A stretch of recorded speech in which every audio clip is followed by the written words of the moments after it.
Good evening, everyone. I welcome you all for this fourth annual meet of Center for Research on Infectious Diseases, which is part of School of Chemical and Biotechnology, Shastra Deemed University. So before we go to today's talk by the distinguished speaker, Professor Vinod Scaria, on insights into the genome of SARS-CoV-2 Indian isolates, I will give you a brief prelude about Shastra University. Shastra University is located in the sort of center of Tamil Nadu. We are a university which is recognized as a Category 1 university by UGC. There are only very few universities, in fact, just 2 or 3 universities in southern India, which is recognized as a Category 1 university. We are a composite university with 12,000 students and 700 faculty members. We have 5 engineering schools and 9 IET accredited BTech programs. We have School of Law, Management, Education, Arts, Humanities, and Sciences. Most importantly, our admission system is completely transparent and totally a merit-based admission. We have a contemporary curriculum with strong focus on practice and research. And very importantly, we have got very consistent ranks in NIRF, the World University Ranking, the Asia, QS, etc. Coming to the School of Chemical and Biotechnology, we have a student strength of 900 UG students and 260 PG students. We have around 110 faculty members, and greater than 90% of them hold a PhD degree. And importantly, more than 60 to 70% of them have a postdoctoral research experience abroad. And the domains are chemical engineering, biotechnology, bioinformatics, bioengineering, etc.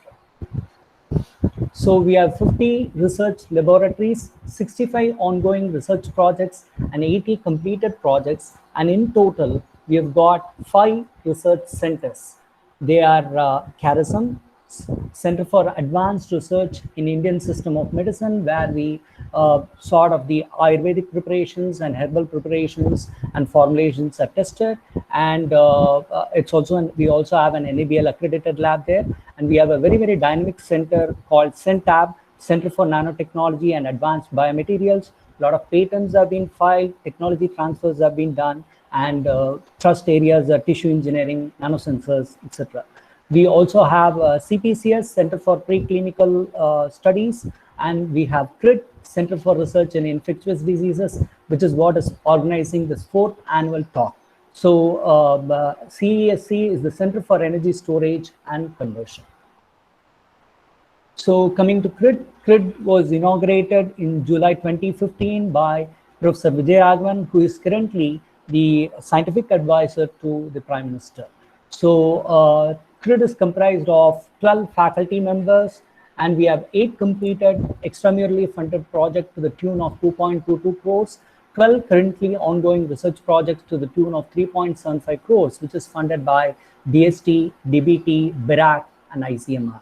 Our major thrust areas are multi-drug resistant bacterial isolates, where we try to tackle antimicrobial resistance using resistance modulators like efflux pump inhibitors, plasmid curing, phage therapy, anti-biofilm agents. We work on biofilm biology and also quorum sensing, and we also work on TB.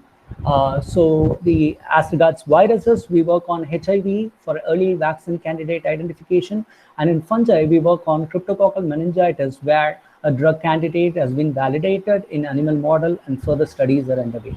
And as regards leishmaniasis, we work on visceral leishmaniasis, and immune modulatory potential and synergistic potential of plant derivatives are evaluated along with the standard therapies. So these are the thrust areas of CRID. We do work on emerging and re-emerging infectious diseases and also on diagnostics.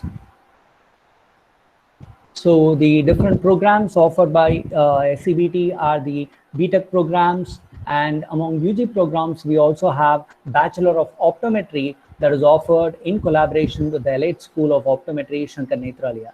We have regular PG programs, MTech in Big Data Biology, Industrial Biotechnology, Medical Nanotechnology, etc. Integrated PG programs. We also have Master of Sciences programs and integrated MSc programs in Chemistry and Biotechnology.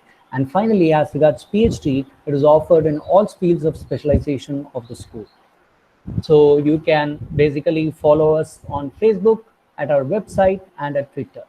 And let's move on to today's talk, which will be delivered by the distinguished speaker, Professor Vinod Skaria. Vinod Skaria is a principal scientist at CSIR IGIB, and basically the title of the talk is "What did we learn from the genome of SARS-CoV-2 isolates from India?" Let me give you a brief biosketch of Professor Vinod.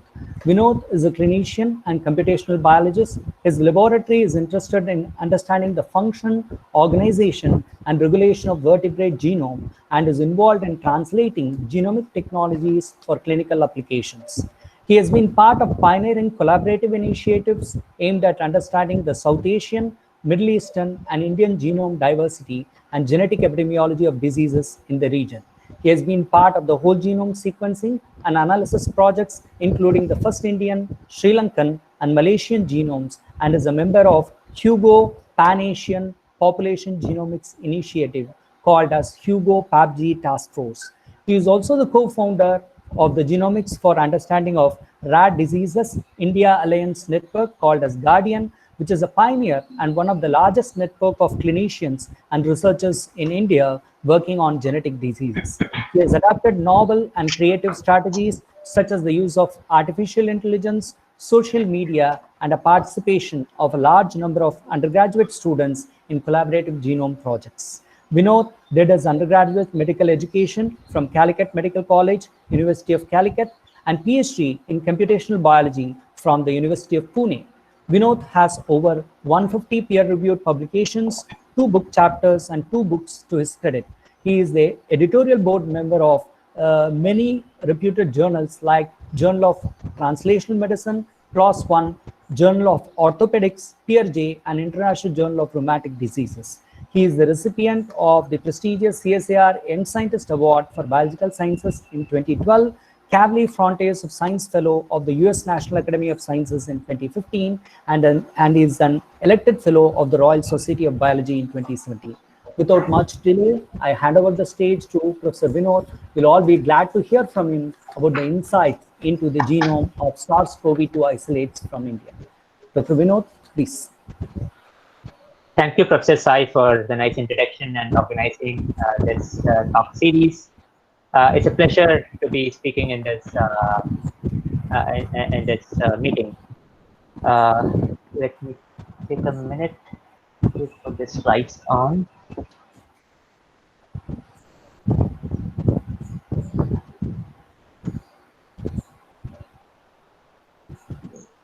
Yeah.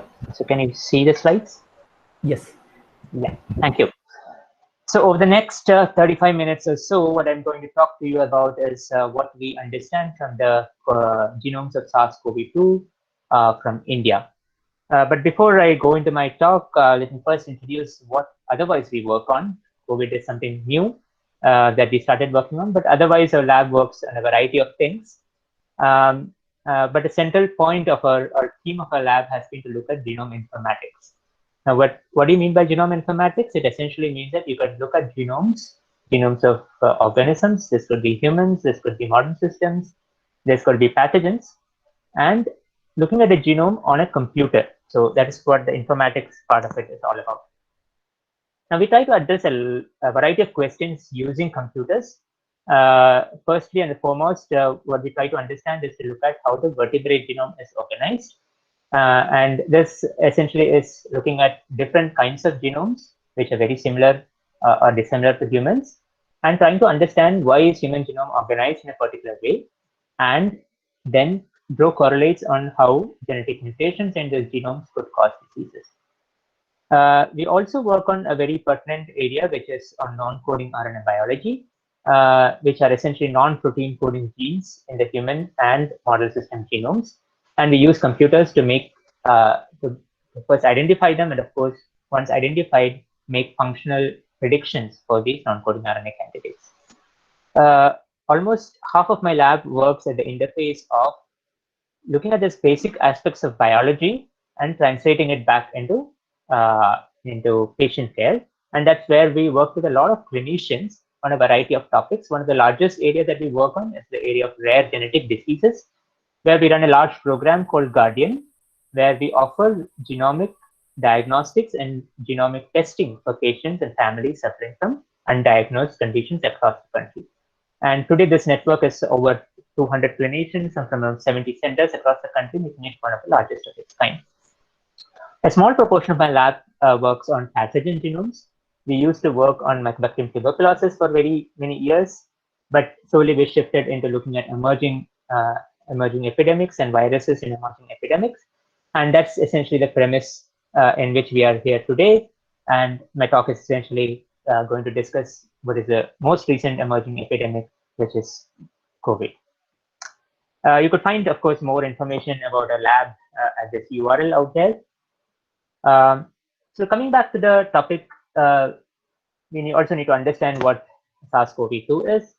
SARS-CoV-2 is a single stranded RNA virus. It has a quite large genome, contrary to most of the other genomes that we talk about. It has approximately 30,000 base pairs. Now, 30,000 base pairs is quite large, and for a viral genome, typical viral genomes are around 3 to 10 kilobases, and this is practically almost 3 to 4 times of the typical size. Now, as we know today, the outbreak happened in a seed food market in Wuhan in China and quickly emerged into a global pandemic, practically affecting every single country in this world. I don't think any country is spared or will be spared in the coming days. And as we know today, the genome of coronaviruses are available, not just of the SARS-CoV-2, but of course, a lot of other coronaviruses are available. And what we know today is that it is a beta coronavirus of the subgenus Sarbecovirus, and it was previously seemingly found in bats in China. Now, when I said we know about the genome, that's also because researchers made available genomes of SARS-CoV-2 very early in the epidemic. And as early as early February this year, the reference of the first genome of SARS-CoV-2 was available thanks to researchers from China. And this was called the WH-Human1, which essentially is nothing but the Wuhan Human 1 strain of coronavirus. And this strain was isolated from the bronchoalveolar lavage of the patient, one of the earliest patients out of Wuhan. And what we know today is that it is almost 90% similar to SARS-like coronaviruses. It belongs to the genus of beta coronavirus, as I stated before. Now, I put this slide for one simple reason, that this is how science can really impact understanding of genomics, because researchers didn't keep the genome to themselves, or countries didn't keep the genomes to themselves, but rather made it available to the larger scientific community, which allowed us to do a lot more investigations or research on what was earlier known in China. Now, when we talk about genome sequencing, it is not a very simple process. It's not just you can take a drop of blood and put it into the machine and it will sequence. There are a lot of steps that get involved, and especially when you don't know the identity of the virus, it's quite laborious, because you need to look at different types of nucleic acid material. It could be RNA, it could be DNA. You need to deplete the human content both for RNA as well as DNA. Then you need to do the sequencing, and of course, after the sequencing, people like us step into the picture, where we look at the genomes on the computers, trying to assemble them, do a QCs, and of course, put them into a phylogenetic tree to be able to understand where the genomes came from. Now, having said that, it's important to understand that today viral genome sequencing has been possible like never before. And this is thanks to large sequencers which are now available, and we can sequence genomes at quite affordable time scales as well as affordable cost. And typically what these sequencers do is essentially sequence small fragments of the nucleic acid material. This could be RNA or DNA. And when I say fragments, that necessarily means that you need to fragment this genome. Of course, there are multiple ways of fragmenting genomes. So you can fragment it using enzymatic approaches. You can fragment it using, for example, sonication, or using sound or ultrasound. And these fragments are essentially read by the sequencer, and the sequencer provides the sequences for the small fragments.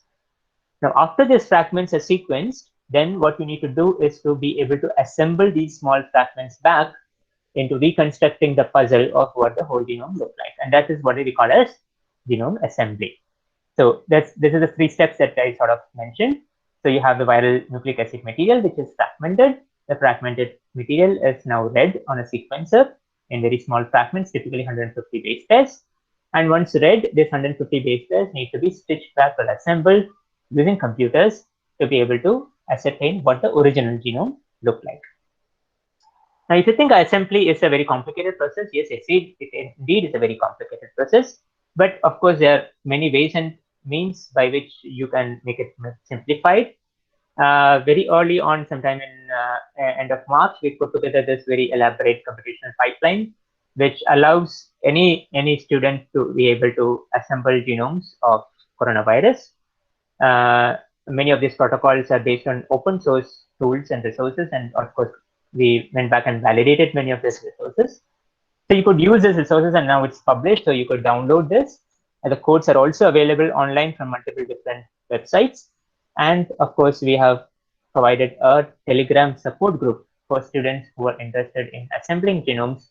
And if you have any doubt, you could just contact us. You don't require a lot of knowledge or skills. So if you are very new to computational biology, probably this is the time you should start looking at genomes.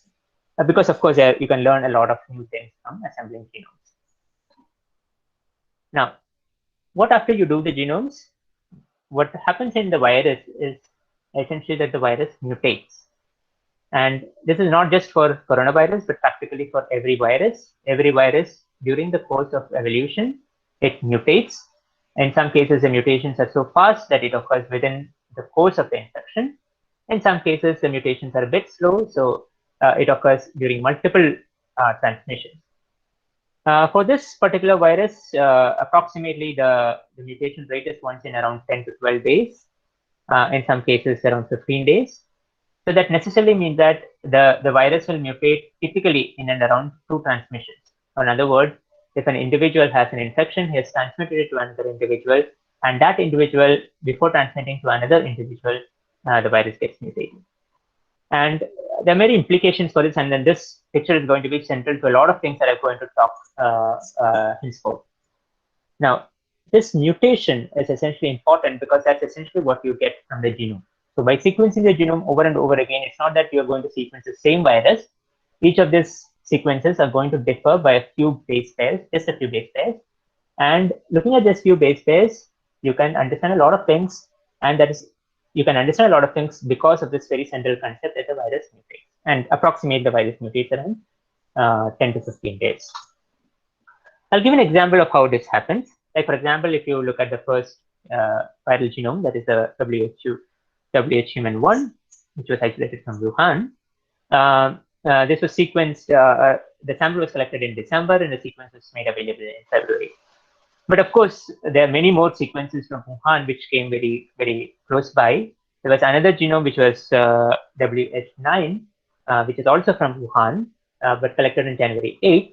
And you would see the virus WH9 had one nucleotide change from the December 26th isolate. From December 26th to Jan 8th, it's pretty much around 10 days. And within the 10 days, the virus has got an additional mutation. Now, the other strain, for example, which was isolated in February 27 from Guangzhou, not in Wuhan, they had another set of mutations that got accumulated. So this is how the virus goes on mutating once it gets transmitted from individual to individual. Now, there are a lot of genomes that are now sequenced and available in public domain. To give a number, as it stands here today, we have around 50,000 strains or isolates of SARS-CoV-2. And most of this genomic data is available in public domain resources like the GenBank or a database called the GISAID. And of course, there are also programs, which are country-level programs, which sequence large numbers of genomes, like, for example, the UK Coronavirus Genomic Consortium, which is called the COG, which has sequenced close to around 20,000 odd genomes from UK, from multiple different countries. Now, what is central to all of computational biology is about data sharing, and fortunately, all this data is available in public domain, and that's a really good large resource for researchers and, of course, students like you who can go back and mine these resources for very interesting questions that you can answer. Fortunately, we have also been very early on collecting information for SARS-CoV-2 genomes. And we created this resource sometime way back in March. to provide a searchable interface for metadata on SARS-CoV-2 genomes, because the obvious question that people will ask is how many genomes are from India, how many genomes are from UK, etc., and when was the genome sequenced, who sequenced the genomes, etc. So this is typically not available in any other databases like GenBank or DSAID. While they're available, they're not available in a very searchable or interactive format, and that's why we created this testing resource. Now, when the virus mutates, they actually become a bit different from each other. When I say bit different from each other, they're typically one or a couple of nucleotides different from each other. Now, this difference can make them or can be represented on a sort of phylogenetic tree, and a phylogenetic tree is essentially nothing but nearest neighbor sort of a joining tree. That necessarily means that two leaves which come together are essentially close or similar to each other.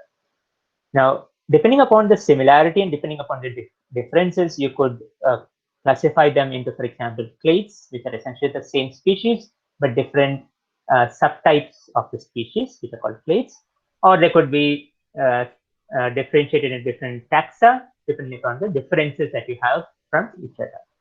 Now, almost all of what we are going to talk about in coronavirus genomes, we are going to talk about clades of genomes, because they're all one strain or one genome or one species of coronavirus, but they're all a bit different from each other by a few genetic mutations. So that's what you need to keep in mind. And we are always going to talk about the same species, but different clades of the, or different subtypes of the, or different lineages of the same virus. You could also do a phylogenetic analysis, and it's quite simple. And like before, we have also made a protocol which is publicly available. And I'm sure if people are interested, you could download this genomic dataset and you could create your own phylogenetic tree to be able to make useful assessments. Now, there's a very large phylogenetic tree that has been built and made available in public domain by the Trevor Bradford group, which is called NextStrain. Now, NextStrain typically catalogs genomes from across the world and has put together this very large phylogenetic tree. It's not encompassing all 50,000 strains, but close to around 5,000 strains curated from multiple different resources across the globe to create this phylogenetic tree. And from this phylogenetic tree, what they have deciphered is that there are around 10 clades of coronavirus, and they're colored as you see here. And each clade, as you see here, is a very distinct cluster, but all emerging at a central point, which is from Wuhan. So from the central point, which is Wuhan, as they got transmitted across the world, they got mutated. And of course, when they get mutated, they get differentiated into different lineages. And each of these lineages could now form a very distinct cluster all by itself, because the sublineages could all fall in the same cluster. And then therefore, you could build these large clusters and be able to understand how many different clades are there across the world. And the way you build the clades is essentially by looking at the genomes and looking at the mutations in the genomes. And as said as before, the central point is the fact that the virus mutates approximately around 10 to 15 days. And now that you understand that the virus mutates every 10 to 15 days, you can do something called a molecular contact tracing or an ancestry tracing. Now, this is how it works. If you think that all of these dots are individuals, so this is 1, 2, 3, and 4, the virus gets transmitted from one individual to another individual approximately from around 5 to 7 days, sometimes more. But once this individual transmits the virus to the second individual, and then this individual transmits to another individual, so on and so forth, approximately in around 10 days, the virus mutates. So the virus that you could isolate from this individual and the virus that you would isolate from this individual, or for that matter, this individual, is going to be just one nucleotide different from each other, right? So now if you know the identity of this individual virus, and if you know the identity of this individual's virus, and then you know that this individual got this virus somehow through this individual, in other words, you can do contact tracing even when these people would have never known each other. You can molecularly do the contact tracing because the viral genome will tell that this individual got this virus from this individual because they are one mutation apart, right? I think you understood the point. Now, this is essentially what we call as molecular contact tracing or ancestry tracing. Now, you could do ancestry tracing on a very large spectrum or very large time and geographical space, and you could do this across India, for example. But the key to doing such contact tracing is that you need to have a very large number of genomes sequenced for individuals across the country. So this is for the initial individual genomes, approximately around 600 genomes when this picture was plotted. And what you can see is that uh, there are individuals who got the virus, for example, in Telangana, right? But this guy or this individuals got this virus from somebody who originated from Delhi. And for example, you can see this is Gujarat, and there's people who got this virus from Gujarat into, for example, Orissa. And you could actually draw maps of viruses, and you can figure out where did this virus come from, when did this virus come from, and so on and so forth. And this is very interesting because this is also another way of looking at how the virus did evolve and emerge across the country.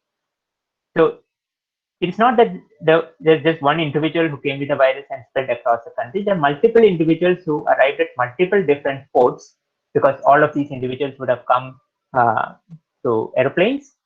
They would have landed in one of these ports, either Delhi, Mumbai, Hyderabad, Chennai, Kolkata, so on and so forth, or Bangalore. And then they would have transmitted this virus to the rest of the people around them, the close family, close communities, so on and so forth. But there are also individuals who traveled between these places after getting infected, in many cases, without themselves knowing that they were infected, and they would have taken this virus to a new place. So by looking at molecular contact tracing, you can now differentiate what came from abroad through a flight, what got emerged within a particular city, and then got transmitted to a different city, and so on and so forth. And many of them, you can also plot the timeline so you can understand what and when did this come from. So this is another interesting use for genomics on a very large scale. So as we stand here today, we have around 1,029 genomes. That's what I understand from today, from around 19 medical and research institutes covering close to 21 states and union territories. By the largest number of genomes have come from Gujarat, close to 300 genomes, which has come from one single center, the Gujarat Biotechnology Research Center in Gandhinagar. Now, like researchers across the world, Indians have also been quite open to sharing data in public domain, and that's how we have 1,000 odd genomes from across the country. This is, of course, a very, very valuable resource for researchers who are interested in looking at epidemiology of the virus and also in looking at very different aspects of virus evolution and, of course, in terms of functionality to be able to address very pertinent hypotheses across. Now, you might all ask, why are people sequencing thousands of genomes? And I say, when today we have 1,000 genomes, it's not that that's all what we will have. Labs are still sequencing genomes, and probably we will cross a couple of thousand or if not more genomes during the entire course of the epidemic. The first and the foremost point is that you could understand the evolution of the virus and how the virus is circulating in the population.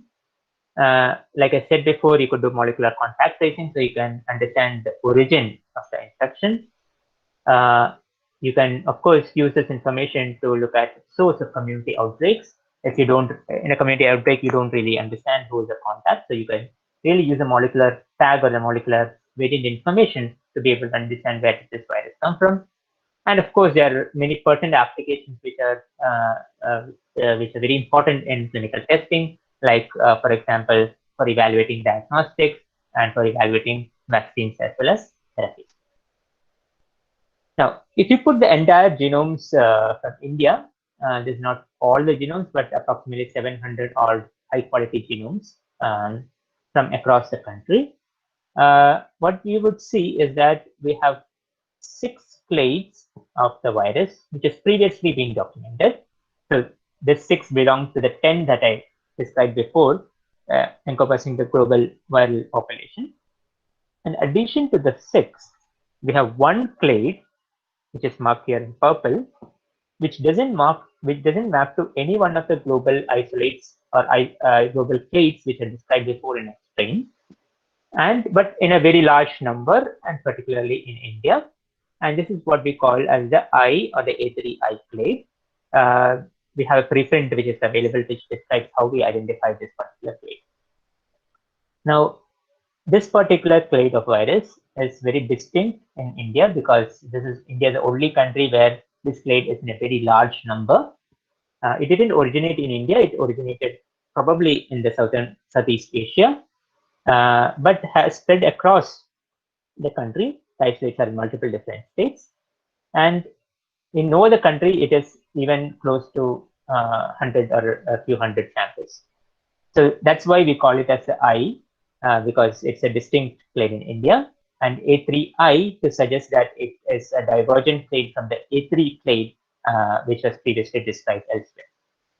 And I stands for essentially the India. Now, if you are interested, of course, this is not just a slide out there. You could go back to the sites that we have created, and you could browse each of these strains and isolates. You can just mouse over each of these strains and understand where this comes from, who sequences. You can, in many cases, go back to the database and download the strains also. So we have this very interesting resource called Phylovis, where we have made all the strains available. And today, with the update, we have close to around 1,002 strains of coronavirus genomes from India available on this resource. Now, when I say you have clades, the clades, as I said before, are also defined by these specific mutations. In this particular case, the IA3I is defined by 4 mutations. Many clades could be defined by 2, or some clades could be defined by just 1 mutation. And these mutations are typically distinct in different clades. So if you, in many cases, even type 1 or a couple of such mutations, you can assign a clade for that particular virus. And they're also mutually exclusive. For example, if you look at this particular genetic variation, this is present pretty much only in the IA3I clade in very high frequency, but practically almost nil, with small exceptions, almost nil in all the other clades of the virus. And similarly, if you look at, for example, A1A, or for example, A2A, which is defined by 2 mutations, these are pretty much predominant in this particular clade and not in any other clades across the country.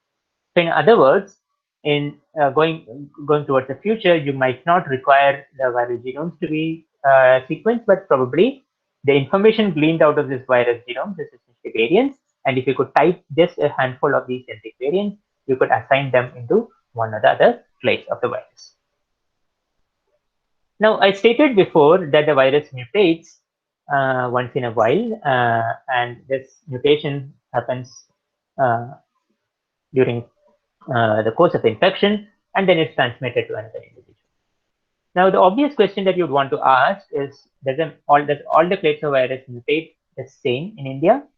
And therefore, what we looked at is the mutation rate, which is estimated as number of sites per base pairs per year. So, for example, when I say there's a number of 1.48, so if you take all the strains together, the virus mutates at 1.48 into 10 to the power minus 3 per base per year.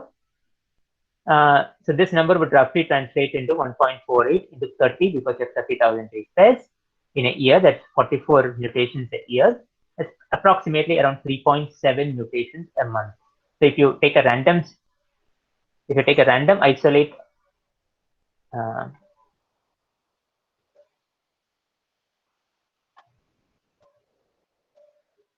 I'm sorry, the screen. Okay, hope it's visible now. Yeah. So if you take any random isolate of SARS-CoV-2 genomes, approximately it mutates at 3.7 mutations a month in the genome. Now you could look at each of the subtypes of SARS-CoV-2. Like, for example, you could take the A2A, which is the most predominant isolate, and it mutates at approximately 1.42, roughly at around 3.5 mutations per month, and so on and so forth. Now, if you look at the A1, at the I or the A3I strain, what we see is that it mutates at a much lower rate, approximately 1.19 into 10 to the power minus 3. That necessarily means that it it mutates quite fast compared to the rest of the genomes. In other words, the time taken for the mutation is much lower. So we could now, of course, go back and look at each of these clades. I said there are 6 plus 1, 6 which has previously been documented in world literature, and the one that is very distinct in India, which we call it the IA3I. And the literature says that the A2A clade is the predominant one, which is prevalent across the world. So we asked this question from genomes which are sequenced from different places. What's the proportion of the genomes which belong to A2A, which belong to I, and which belong to the rest of the clades? The rest of the clades are in minority proportion. And you would see that across the country, there are different patterns which emerge. For example, Gujarat has a very predominant A2A strain. Like, for example, if you look at Tamil Nadu or if you look at Andhra Pradesh, it is a very predominant I. And the same is with the case of Delhi, where there's a very predominant I clade compared to the A2A clade. So between places, you could have very different kinds of clades which are very prevalent. And from the genomic information, you could also decipher how this virus came in and evolved. And as you see here on the right-hand panel, so this essentially means that the virus got into the country with very few introductions, typically 2 or 3 introductions. And then there was an outbreak which took it to the rest of the country. So this essentially means that they all diverged on one central point, and then they emerged out. And the color here is essentially the different states. So you will see the same strain in different states, but all seemingly have emerged from one single point, or typically a very large outbreak which would have occurred and caused the emergence of this particular strain across the country. Now, you could also look at in a temporal fashion in terms of the time scale, what genome is prevalent and what genome is emerging to be prevalent. And as you see here, the early strains are all A2A. Then at some point of time in March, the I strain emerged, it sort of peaked, and then again came down by around May. And now most of the sequences that we have at this moment is belong to the A2A clade, which is also the most prevalent strain across the world. This work was essentially done by a collaborator, Dr. Divya from CCMB. Now, there are very few things that we don't know and we have absolutely no clue about. One is whether these clades could contribute to different levels of pathogenicity. Right? When we say they are different clades, but we really do not know whether one or the other clade of this virus is more or less pathogenic to humans. We don't really know what the disease severity and the immune response or the outcome of these strains compared to each other. The second question that we don't understand is why is the substitution rate very different? Looks like the virus, the I clade of virus is mutating much slower. And we don't really know why it is mutating much slower, but this would also be because one of the mutations that the virus has is in the RNA-dependent RNA polymerase, which is very essential for the replication of the virus. But this is still open question that we want to address further. For everybody who would want to understand what these viruses contain, what mutations do they have, and what are the functional implications, they put together this very large resource called INDICOVE, which today indexes close to 1,500 variants. This is a large collaborative initiative by many institutes across the country who have contributed to annotations. And as students, if you think that you have a very interesting question that you want to ask or a very interesting paper that you have published on SARS-CoV-2 genome and you want to make this available for the rest of the world, you're invited to contact us. At this moment, for each variant, there are a lot of resources which are being mapped for this variant. Like, for example, it will tell you what is the pathogenicity score, how conserved is this, what strains have it, what are the frequencies of this variant across different states, what protein domains or what immune epitopes do they map to, does it change in immune epitopes, so on and so forth. So there's a wealth of information which is available, but of course there's a larger wealth of information that could be now added. And as students, if you would want to contribute to one source of information or a new track of information onto which this variants can be mapped, feel free to contact us. We would more than happy be happy to be including your annotation in the resource. And for students who are interested in pursuing the research, a lot of open questions. The obvious first question is, can we build better diagnostics? Because almost all the diagnostics that we rely upon today is built on RT-PCR, and RT-PCR essentially requires the primers and probes to bind to the virus. And if the virus is mutating, you could have genomic regions which have mutations, and then the primers or the probes would not bind to them, or would bind with much lesser efficacy. And if that happens, then the diagnostics is going to give an error, right? So you could build better diagnostics into regions where the virus doesn't mutate or there's less chance for mutation, and then therefore you can make the assay better. The other obvious question that you could ask, for example, is, are the variants in going to disturb the immune epitopes? So it could either disrupt existing immune epitope, or it could create a new immune epitope just by changing a few amino acids. And therefore, you could use this information to build better vaccines. And of course, a much open question is, what does all these functional variants do in terms of viral replication, in terms of viral pathogenicity, so on and so forth. I stated before about real-time PCR, so I'll skip this altogether. But before I close, let me invite you, of course, it's a bit of advertisement. Let me invite to a lot of projects and programs which are happening on coronavirus in an open resource. This is on our website. If you are interested in participating in any one of the interesting questions and you think you can contribute a lot of effort into trying to understand COV2 better, we invite you to participate in this resources.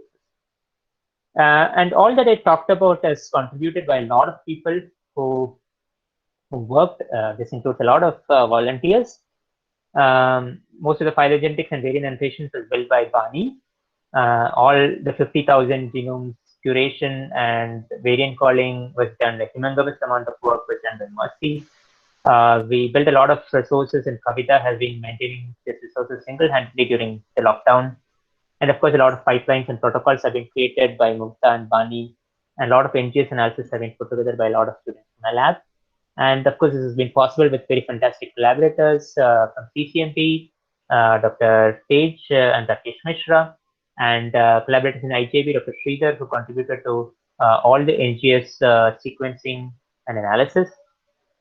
And of course, without mention of the state and the public resources and like InBank, a lot of resources put together by researchers across the country, this analysis would never have been possible. For more information about all the programs, you can visit my website. And before I close, let me also invite you to probably try out this interesting app that we have built, which provides day-to-day updates and information in the terms of the cases, in terms of active numbers, the covered deaths, a lot of information on the epidemiology of the virus, access to the databases, and of course, ways where you can contribute to research in multiple different ways. This is available for Android at this moment, and you could download this app at the URL given here. I think I will close and take questions. Thank you for your patience.